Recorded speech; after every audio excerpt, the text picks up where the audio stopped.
ముఖ్యమంత్రి రేవంత్ రెడ్డి గారు సూత్రధారిగా, రేవంత్ రెడ్డి బామ్మర్ది సృజన్ రెడ్డి పాత్రధారిగా ఇప్పటికే 15,000 కోట్ల కుంభకోణాలు జరిగి సింగరేణిలో నైని బొగ్గు బ్లాకుల టెండర్ల వేలం ముఖ్యమంత్రికి ఉప ముఖ్యమంత్రికి మంత్రుల మధ్య వాటాలు కుదరక గొడవలు పడి ఆ విషయాలన్నీ మేము వాటాల పంపకాల విషయం మేము బయట పెడితే బీఆర్ఎస్ పార్టీ ఆ టెండర్లు రద్దు చేశారు. ఈ స్కాముల మీద, ఈ టెండర్ల రద్దుల మీద జరుగుతున్నటువంటి దురాగతాల మీద మా పార్టీ వర్కింగ్ ప్రెసిడెంట్గా కేటీఆర్ గారు ఈ 40 లక్షల టన్నుల బొగ్గు మాయమైన దాని మీద బొగ్గు శాఖ మంత్రి కిషన్ రెడ్డి గారికి లేఖ రాశారు, హరీష్ రావు గారు లేఖ రాశారు. మరి నిజంగానే వారికి చిత్తశుద్ధి ఉంటే వారు చేయాల్సింది ఏంది? సిబిఐ విచారణనో కేంద్ర విజిలెన్స్ సంస్థ విచారణను చేపియాలి కదా. అది చేపించకుండా కిషన్ రెడ్డి గారు రేవంత్ రెడ్డి గారికి లేఖ రాస్తారు అంటే దీన్ని ఎట్లా అర్థం చేసుకోవాలి? 49% వాటా ఉన్నటువంటి కేంద్ర ప్రభుత్వము ఇక్కడ అవినీతి జరుగుతూ ఉంది, మీరు చర్యలు తీసుకోండి అని చెప్పి మా వాళ్ళు లేఖలు రాస్తే ఇక్కడ ఏదో జరుగుతుందట చూసుకోండి అని చెప్పి రేవంత్ రెడ్డికి కిషన్ రెడ్డి గారు లేఖ రాస్తారు. అంటే దొందే ఇద్దరు, బడే బాయ్ చోటే బాయ్, మధ్యలో మిడిల్ బాయ్ కిషన్ రెడ్డి అందరూ కలిసిపోయి ఇవాళ సింగరేణిని స్కామ్లమయం చేసిరు. సో గడిచిన ఒక 2-3 నెలలుగా సిరీస్ ఆఫ్ యాక్టివిటీస్ సింగరేణి ప్రాంతంలో బీఆర్ఎస్ పార్టీగా టీబీజీకేఎస్గా మేము తీసుకొని ఫైట్ చేస్తూ ఉన్నాం కార్మికుల పక్షాన. కాబట్టి ఇవాళ ఫేస్ సేవింగ్ కోసం తాడిచెర్ల 2 బొగ్గు బ్లాకును నామినేషన్ పద్ధతిలో సింగరేణికి అప్పచెప్పినామని హడావిడి చేస్తూ ఉన్నారు.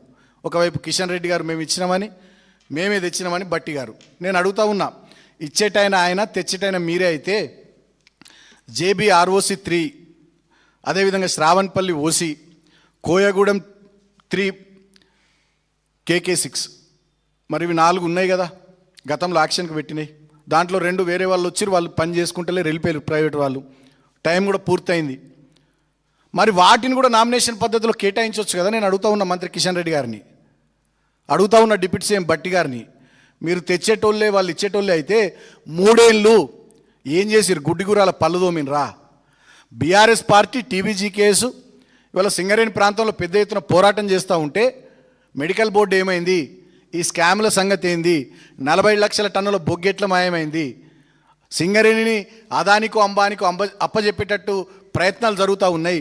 కుక్కను చంపే ముందు పిచ్చి కుక్కను ఎట్లా ముద్ర వేస్తారో ఇవాళ సింగరేణి సంస్థను ఆ రకంగా నష్టాలమయం చేసి ఇక ఇది మనతోని కాదని చెప్పి మెల్లగా ప్రైవేట్కి అప్పచెప్పే కుట్ర మీరు చేస్తున్నారని 2-3 నెలల నుంచి బీఆర్ఎస్ పార్టీ టీబీజీకేఎస్ పోరాటం చేస్తే దానికి జడుచుకొని ఫేస్ సేవింగ్ కోసం ఒక తాడిచెర్ల 2 బొగ్గు బ్లాకు నామినేషన్ పద్ధతులు ఇచ్చారు. ఇవాళ మేము డిమాండ్ చేస్తూ ఉన్నాం బీఆర్ఎస్ పార్టీగా, సింగరేణిలో జరిగినటువంటి స్కాములన్నిటిపైన సిబిఐ విచారణ చేయించండి కిషన్ రెడ్డి గారు, లేదా విజిలెన్స్ సంస్థలతో విచారణ చేయించండి.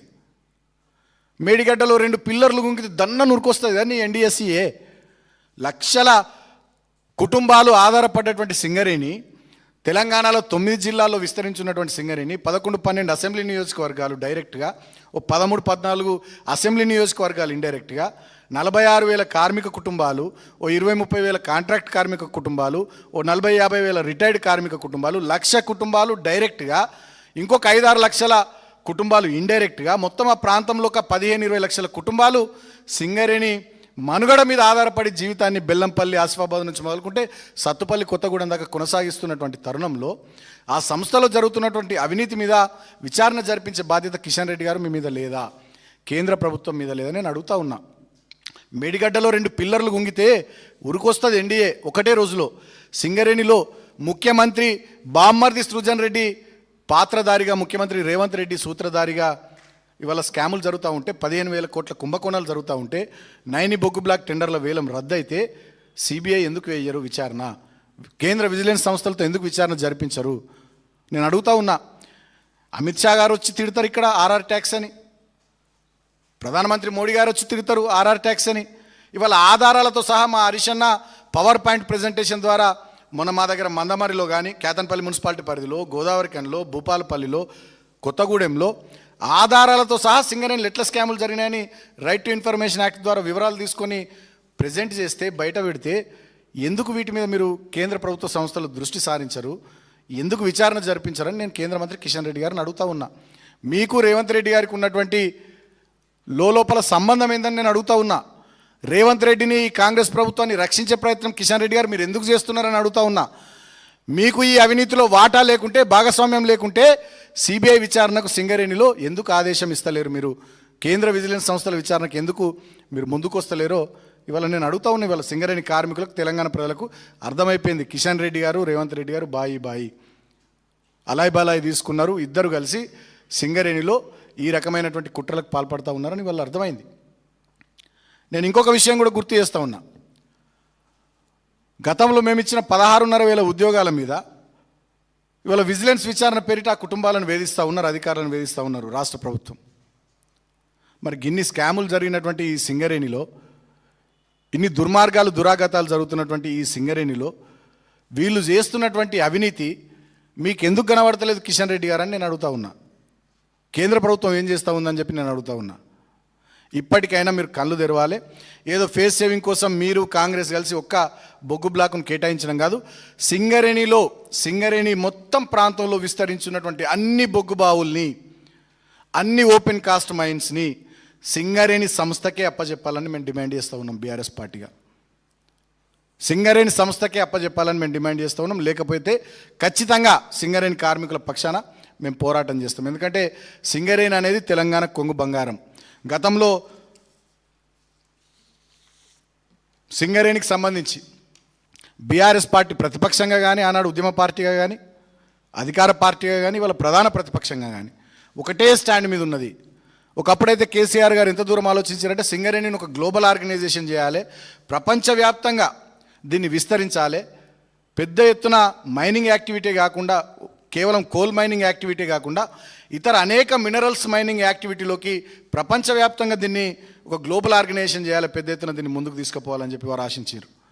కాంగ్రెస్ ప్రభుత్వం గతంలో ఉన్నప్పుడు 100% వాటా ఉన్నటువంటి సింగరేణిలో 49% వాటా కేంద్రానికి అప్పచెప్పింది ఆనాడు కాంగ్రెస్ ప్రభుత్వం. అవసరమైతే ఆ 49% వాటాను తెలంగాణ ప్రభుత్వమే తీసుకొని కంప్లీట్గా తెలంగాణ రాష్ట్ర ప్రభుత్వము, తెలంగాణ రాష్ట్ర ప్రజల ఆధీనంలో సింగరేణి సంస్థను ఉంచుకొని దీన్ని ఒక విశ్వవ్యాప్త సంస్థగా తయారు చేయాలి, లక్షలాది మంది పిల్లలకు దీంట్లో అవకాశాలు రావాలి అనేటటువంటి ఒక కల్పన, ఒక విజువలైజేషన్ ఆనాడు కేసీఆర్ గారు చేసి చాలా సుదూరంగా ఆలోచించి ఈ సంస్థను పెంచాలని చెప్పి వారు ఆనాడు అనేక రకాలైనటువంటి నిర్ణయాలు తీసుకున్నారు. కానీ ఇవాళ రేవంత్ రెడ్డి వచ్చిన తర్వాత, డిప్యూటీ సీఎం బట్టి విక్రమార్క వచ్చిన తర్వాత మొత్తం అవినీతిమయం, కుంభకోణాలమయం, కార్మికుల సంక్షేమం లేదు, ఏమీ లేదు. మేము చేస్తున్నటువంటి పోరాటాల ఫలితంగా ఇవాళ తూతు మంత్రంగా ఫేస్ సేవింగ్ కోసం ఏదో ఒక్క మైన్ నామినేషన్ మీద ఇచ్చి ఇక మొన్నటి నుంచి ఒకటే స్టేట్మెంట్లు కాంగ్రెస్ వాళ్ళు, బీజేపీ వాళ్ళు ఏదో చేసేసినామని. దీంట్లో ఇంకొక కుట్ర కూడా ఉన్నది. ఇప్పుడు సింగరేణి కార్మికులు ఏమనుకోవాలి, బీజేపీ కాంగ్రెస్ ఇక సింగరేణికి మైన్ ఇచ్చింది, రేపు దీన్ని ప్రైవేట్ పరం చేస్తలేదని చెప్పి ఒక నమ్మించే ప్రయత్నం.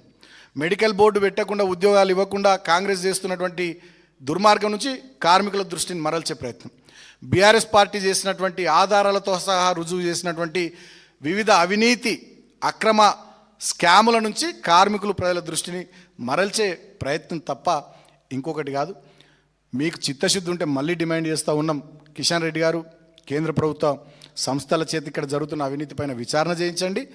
మీరే బొగ్గు శాఖ మంత్రి ఉన్నారు కాబట్టి మీరే ఇనిషియేటివ్ తీసుకొని సింగరేణి ప్రాంతంలో విస్తరించున్నటువంటి అన్ని బొగ్గు బావుల్ని, అన్ని ఓపెన్ కాస్ట్లను సింగరేణి సంస్థకే నామినేషన్ పద్ధతిలో అప్పచెప్పాలి. ఎట్లయితే గుజరాత్లో మినరల్ డెవలప్మెంట్ కార్పొరేషన్కు లిగ్నైట్ మైన్స్ నామినేషన్ పద్ధతిలో ప్రధానమంత్రి మోడీ గారి సొంత రాష్ట్రంలో ఇచ్చిరో, ఇక్కడ కూడా అట్లనే నామినేషన్ పద్ధతులు అన్ని మైన్స్, అది మా మందమర్రిలోని శ్రావణపల్లి ఓసీ కానీ, KK6 కానీ మా మందమర్రి సంబంధించి, అదేవిధంగా జేబీ సత్తుపల్లి ఓసీ కానీ, కోయగూడెం 3 కానీ, JBROC3 కానీ, ఇతర అనేక ఏవైతే మైన్స్ ఓపెన్ కాస్ట్లు ఉన్నాయో అవన్నీ కూడా సింగరేణి సంస్థకి నామినేషన్ పద్ధతిలో ఇవ్వాలని కోరుతూ, మీరు ఆ దిశగా ప్రయత్నాలు చేయకపోతే సింగరేణి సంస్థను బతికించుకోవడం కోసం, కార్మికుల సంక్షేమం కోసం మేము మొదలుపెట్టిన సింగరేణి పోరుబాటు అనేటటువంటి కార్యక్రమం బీఆర్ఎస్ పార్టీ ఆధ్వర్యంలో, అదేవిధంగా TBGKS ఆధ్వర్యంలో ఖచ్చితంగా కొనసాగుతుంది. మీ భరతం పట్టేదాకా మిమ్మల్ని వదిలిపెట్టమని చెప్పి సందర్భంగా సింగరేణి సంస్థ పరిరక్షణే ధ్యేయంగా, కార్మికుల సంక్షేమమే లక్ష్యంగా మేము పనిచేస్తామని చెప్పి సందర్భంగా తెలియజేస్తూ, కార్మికులను కూడా నేను కోరుతా ఉన్నా, వీళ్ళ ట్రాప్లో, కాంగ్రెస్ బీజేపీ ట్రాప్లో మనం పడొద్దు. ఇది కేవలం గింతంతే, మన పోరాట ఫలితంగా అయినటువంటి పని గింతంతే. ఇంకా చాలా పనులు జరగాల్సినటువంటివి ఉన్నాయి. వాటన్నిటి నుంచి దృష్టి మరల్చడానికి ఏదో మనకు మెహర్బాన్ చేసినామని గొప్పలు చెప్పుకునేటటువంటి ప్రయత్నం కాంగ్రెస్ బీజేపీ ప్రభుత్వాలు చేస్తున్నాయి. వాళ్ళు చేసింది గింతే, ఇంకా అనేక మైండ్స్ ఉన్నాయి, అనేక ఓపెన్ కాస్ట్లు ఉన్నాయి మనకు నామినేషన్ పద్ధతిలో ఇవ్వడానికి.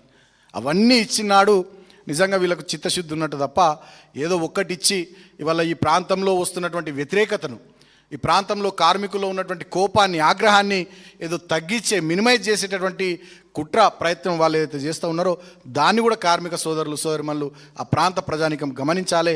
మనం ఎప్పుడు అప్రమత్తంగా ఉండాలి.